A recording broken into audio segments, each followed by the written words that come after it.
Assalomu alaykum aziz obunachilar. Mana xudo xolasa yangi uyimiz ham tayyor bo'ldi. Bolalar uchun yotoqxona alohida. Ko'ruvchilar baho beraverasizlar. Elektr montajlarimiz tashqaridan kanal kabel orqali.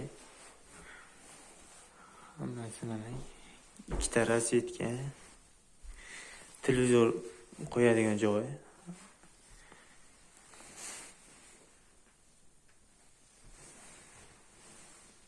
Koridorli, to'g'rida ota-onalar yotoqxonasi, ota-onasining yotoqxonasi bo'ladi. Bolalar bu xonada bolalar yotadi. Kirib chap tomonga qaraganda hammom. Hammomlar ham tayyor, xudo xolasa tayyor holatda.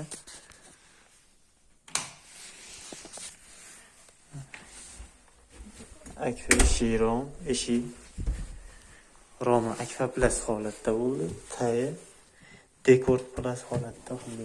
Oilaviy budjetga qarab